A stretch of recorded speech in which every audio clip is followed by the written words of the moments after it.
Should death penalty be legal in the Philippines? Death penalty, or also called as capital punishment, is the execution of a person following a judicial process. This is different from extrajudicial state killing, parliamentary killing, or political assassinations. This has been a long debated issue in the Philippines. There are some people who agree in the capital punishment, and there are also some who oppose to it. We are part of the group who opposes this capital punishment because of certain reasons. According to Pulse Asia, most Filipinos still support death penalty. The nationwide survey conducted from March 15 to 20 using face-to-face interviews showed that 74% of Filipino citizens are supporters of death penalty. Supporters of death penalty argue that death penalty is just an punishment. An individual who has unlawfully killed another deserves to lose his or her life also.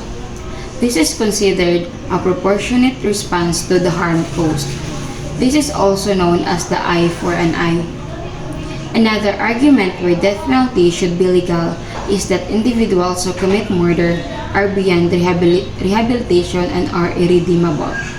This renders imprisonment futile. Using the death penalty saves wasting time and financial resources on rehabilitating an individual who is beyond rehabilitation. In the Philippines, there are around 23,000 male prisoners that are imprisoned in New Bilibid prison. However, NBP is an all-male facility with a design capacity for 9,000 inmates, but currently houses 23,000. This is the reason why death penalty should be supported to reduce the financial resources on rehabilitating those prisoners who committed crimes that are beyond rehabilitation. Supporters of death penalty also argue that the existence of the death penalty as a possible sanction discourages others from committing crime, particularly murder. According from 1991 to the early 2000s, Texas homicide cases drop off, the number of execution increases. This relationship clearly states that the steady decline in the homicide rate in Texas does correspond with a dramatic increase in execution that occurred in the early 1990s. However, even if these evidences are presented, there are still a lot of reasons why death penalty shouldn't be legal in the Philippines. Among those arguments, we had listed 3 arguments to support our claims. Firstly, death penalty will not bring back the life of a person who is wrongfully accused. According to the Cornell Center on the Death Penalty worldwide, there are at least 60 prisoners in the 2016 were exonerated after having been condemned to death in countries across the world. Yet, this represents a tiny fraction of those persons who were sentenced to death row for a crime did not commit.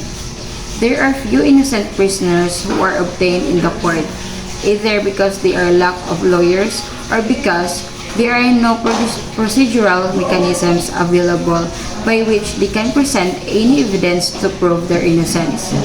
Fair judgment doesn't happen all the time. Secondly, doctors should use their skills in treating, not in killing. Doctors are also involved in performing death penalty to the law offenders. They are the ones who administer lethal injections to them who are against to their principle as a doctor. According to the American Medical Association, in the year 1980, doctors should be not part of the killings because they have a doctor ethics and principles that they will only use their medical skills in treating people. Thirdly, no one has the right to kill a person even though the person committed an irredeemable crime. Only God has the right to take the life He gave to the people in this world. This is according to the Catholic Church. The life of a person a sacred one, and even though the person is confirmed as guilty to the crime he or she committed, that person has still the right to live and change his way of living. According to the Universal Declaration of Human Rights, every person has the right to live, there are still a lot of arguments why death penalty shouldn't be legal in the Philippines. Nowadays, fair judgment is still unclear to those people who are poor. Most of the time, rich people manipulate the evidence and can be freed to the crime they committed. They tend to use their money and influence to cover up their crimes and pass it to those poor who can't defend themselves. This kind of art judgment is very popular in the Philippines. That is the reason why capital punishment should not be legal. Always remember that every person living in this world has the right to live, either poor or rich, and either bad or good. Thank you.